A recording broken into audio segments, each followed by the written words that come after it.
الحمد للہ رب العالمین، الصلاۃ والسلام علی سید الانبیاء والمرسلین، اما بعد فاعوذ باللہ من الشیطان الرجیم، بسم اللہ الرحمن الرحیم۔ الصلاۃ والسلام علیک یا سیدی یا رسول اللہ، الصلاۃ والسلام علیک یا سیدی یا حبیب اللہ، وعلی آلک و اصحابک یا نور اللہ۔ قرآن پاک کے آداب پڑھنے کے آداب ہم نے دیکھے۔ قرآن پاک کی تفسیر شروع کرنے سے پہلے کچھ باتیں تھیں جو میں نے کہیں۔ آج انشاءاللہ ہم قرآن پاک کی تفسیر کا آغاز کرتے ہیں۔ سب سے پہلے سورۃ الفاتحہ، اس کے متعلق میں پہلے آپ کو تھوڑی سی انفارمیشن دے دوں کہ سورۃ الفاتحہ کے رکوع کتنے ہیں، آیات کتنی ہیں، اس سورت کا مقام نزول کیا ہے۔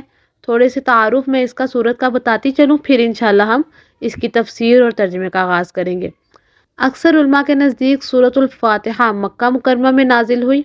امام مجاہد رحمۃ اللہ علیہ فرماتے ہیں کہ سورۃ الفاتحہ مدینہ منورہ میں نازل ہوئی، اور ایک قول یہ ہے کہ سورۃ الفاتحہ 2 مرتبہ نازل ہوئی، ایک مرتبہ مکہ میں اور دوسری مرتبہ مدینہ منورہ میں نازل ہوئی۔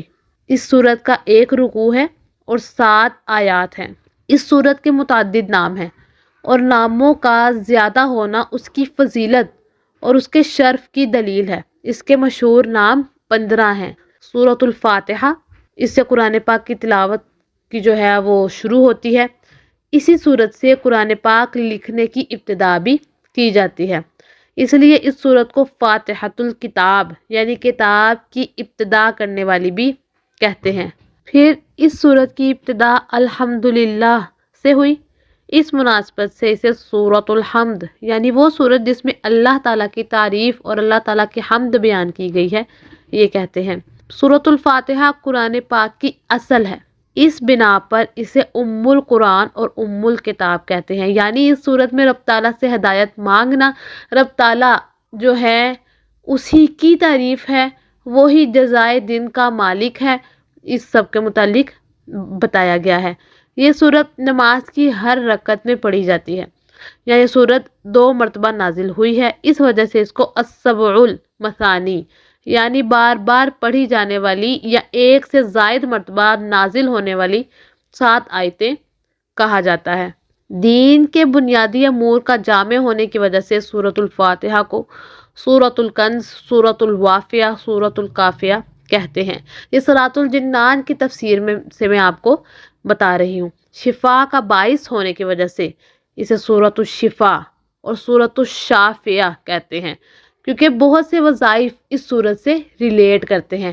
اگر کسی کو کوئی ایسا روحانی مسئلہ ہو یا کوئی ایسا مسئلہ جو اس کا حل نہ ہو رہا ہو، اس کو ذہنی پرابلم ہو، اس کو اپنی جسمانی کوئی بھی شفا کی ضرورت ہو، تو ضرور بالضرور اس سورت کا ذکر اس میں آتا ہے۔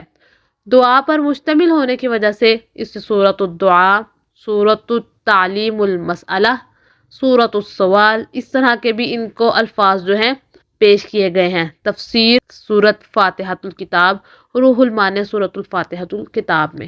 اب اس کے فضائل ہیں۔ اس کے فضائل میں آپ سے اس سورت کی تفسیر کرنے کے بعد آپ کے ساتھ شیئر کروں گی۔ تو سورۃ الفاتحہ شروع کرتے ہیں۔ بسم اللہ الرحمن الرحیم، اللہ کے نام سے شروع جو بہت مہربان اور رحمت والا ہے۔ یہ اس کے ایک آداب میں سے بھی تھی بات کہ رب تعالیٰ کے نام سے شروع کرنا ہے۔ بسم اللہ الرحمن الرحیم، الحمدللہ رب العالمین، سب تعریفیں اللہ کے لیے ہیں جو سب جہانوں کا پالنے والا ہے۔ الحمدللہ رب العالمین، all praise belongs to Allah subhanahu wa ta'ala because He is the Lord of every creation and all the worlds. He is the Lord of the fish in the sea and the planets in the galaxy. مطلب ہر چیز کو بنانے والا جب رب ہے تو تعریف ہی صرف رب تعالیٰ کی ہے، سب تعریفیں اس ہی کے لیے ہیں۔ الرحمن الرحیم، بڑا مہربان، نہایت رحم کرنے والا ہے۔ مطلب رب تعالیٰ ہی رحمان ہے، رب تعالیٰ ہی رحیم ہے۔ رب تعالیٰ کے اذن سے جو دنیا میں لوگ ایک دوسرے کی مدد کر رہے ہیں، یہ صرف اس کے اذن سے ہے۔ اگر کوئی شخص کسی کی مدد کر کے اتراتا ہے تو غلط بات ہے، کیونکہ رب تعالیٰ نے ہی بندے کو یہ اپنی طرف سے ایک حکم دیا ہے اپنی طرف سے، ایک چن لیا ہے کسی کو کہ لوگوں پر جو ہے وہ ان کی مدد کی جائے، ان کی جو ہے اس طرح سے ان کو ڈیل کیا جائے. یہ رب تعالیٰ کی صفت ہے جو کچھ لوگوں میں آ جاتی ہے، لیکن رحم کرنے والی صرف ایک وہی ذات ہے، اور ہمیں رحم و کرم کی امید بھی صرف اسی سے ہی لگانی چاہیے. صراط الجنان کے حوالے سے جو یہ حرف ادا کیا ہے، الرحمن بہت مہربان، رحمان اور رحیم اللہ کے دو صفاتی نام ہیں. رحمان کا معنی نعمتیں عطا کرنے والی وہ ذات جو بہت زیادہ رحمت فرمائے، اور رحیم کا معنی بہت رحمت فرمانے والا. حقیقی طور پر نعمت عطا فرمانے والی ذات صرف اللہ تعالیٰ کی ہے. ایک وہی تنہا ذات ہے جو اپنی رحمت کا بدلہ طلب نہیں فرماتی. ہر چھوٹی بڑی ظاہری، باطنی، جسمانی، روحانی اور آخری نعمت جو ہمیں عطا کی ہے وہ صرف اس ذات کی طرف سے ہے، اور دنیا میں جس شخص تک جو نعمت پہنچی ہے وہ اللہ تعالیٰ کی رحمت ہی سے ہے. کیونکہ کسی کے دل میں رحم کا جذبہ پیدا کرنا، رحم کرنے پر قدرت دینا، نعمت کو وجود میں لانا، دوسرے کا اس نعمت سے فائدہ اٹھانا اور فائدہ اٹھانے کے لیے آزاد کی سلامتی عطا کرنا، یہ سب اللہ تعالیٰ کی طرف سے ہی ہے. اللہ وسیع رحمت والا ہے. لیکن اب اس کی رحمت کو دیکھ کر یہاں ایک بات جو ہے یہ بھی رکھنی چاہیے کہ اللہ جو ہے بہت رحم کرنے والا ہے. اس کی رحمت کو دیکھ کر گناہوں پر بے باک نہیں ہونا چاہیے. ابو عبداللہ محمد بن احمد قرطبی رحمۃ اللہ علیہ فرماتے ہیں، اللہ تعالیٰ نے رب العالمین کے بعد اپنے دو اوصاف رحمان اور رحیم بیان فرمائے. اس کی وجہ یہ ہے کہ جب اللہ تعالیٰ نے فرمایا کہ وہ رب العالمین ہے تو اس سے سننے اور پڑھنے والے کے دل میں اللہ تعالیٰ کی عظمت کی وجہ سے اس کا خوف پیدا ہوا. تو اس کے ساتھ ہی اللہ تعالیٰ نے اپنے دو ایسے صفاتی نام رحمان اور رحیم کا ذکر کر دیا جن کے ضمن میں اللہ تعالیٰ کی اطاعت کرنے کی ترغیب ہے. یوں ترغیب اور ترغیب دونوں کا بیان ہو گیا تاکہ بندہ اللہ تعالیٰ کی اطاعت کرنے کی طرف اچھی طرح راغب ہو اور اس کی نافرمانی کرنے سے رکنے کی خوب کوشش کرے. قرآن مجید میں اور مقامات پر بھی اللہ تعالیٰ کی رحمت اور اس کے عذاب دونوں کو واضح طور پر ایک ساتھ ذکر کر دیا گیا ہے. ایک آیت اور اس کا ترجمہ آپ کے ساتھ بیان کرتی چلوں گی، پھر انشاءاللہ اگلی آیت کی طرف بڑھوں گی. نبی عبادی انی انا الغفور الرحیم وان عذابی هو العذاب العلیم. میرے بندوں کو خبر دو کہ بے شک میں ہی بخشنے والا مہربان ہوں، اور بے شک میں ہی جو ہے دردناک عذاب دینے والا ہوں. اللہ تعالیٰ جہاں اپنی رحمتوں کی بات بیان کرتے ہیں وہیں ہمیں اس بات سے بھی خبردار کرتے ہیں، ہمیں چوکنا کر دیتے ہیں کہ اگر ہم رب تعالیٰ کی رحمتوں کو ہی دیکھتے رہ گئے تو ہم کہیں بگڑ نہ جائیں. تو رب تعالیٰ جب ہم اپنی اس کی رحمتوں کو سمیٹیں تو اس کے ساتھ ہمیں دل میں خوف ہو کہ وہ ذات ہر چیز کی مالک ہے. اس کے بعد مالکی یوم الدین، جزا کے دن کا مالک رب ہے جو ہمیں ہر چیز کی جزا عطا کرنے والا ہے.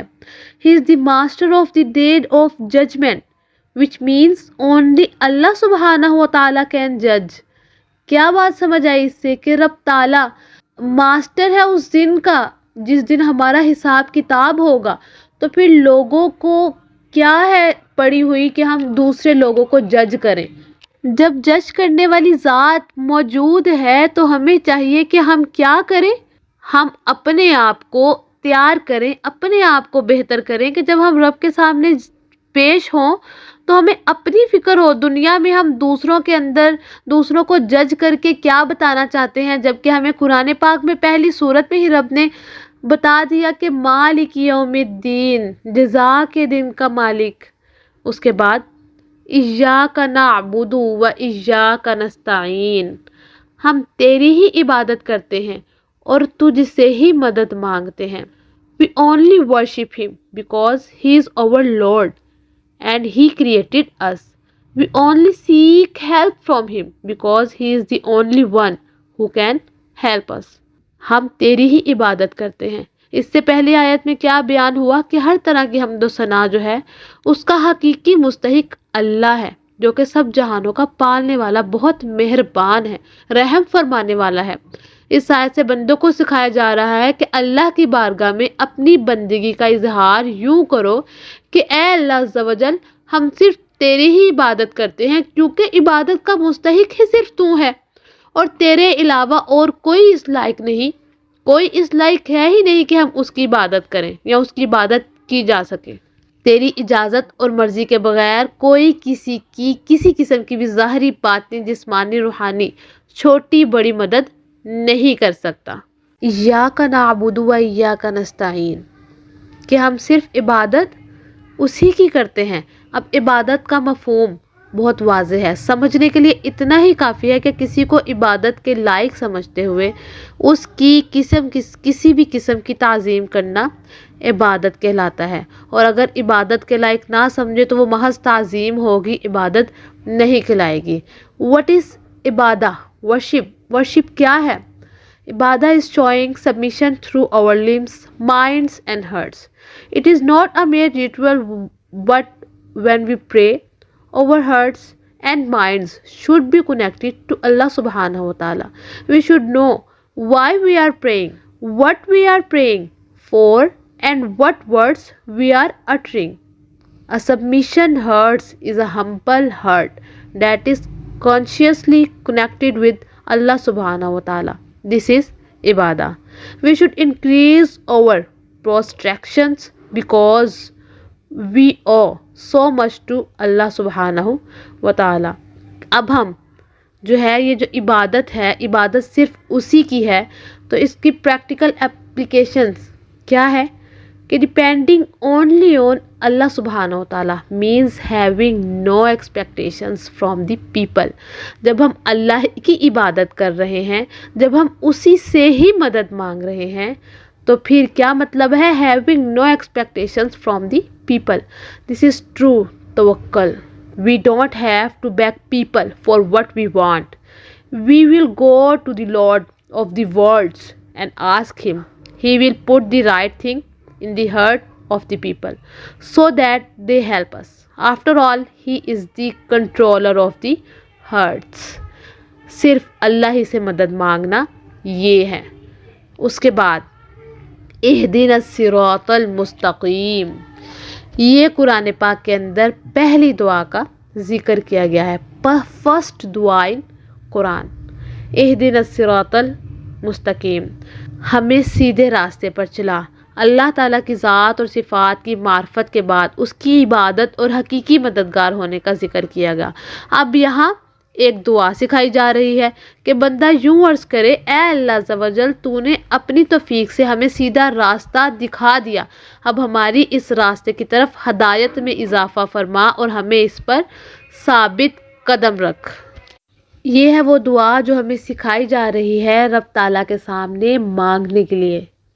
It means put us on the road that will end at Jannah.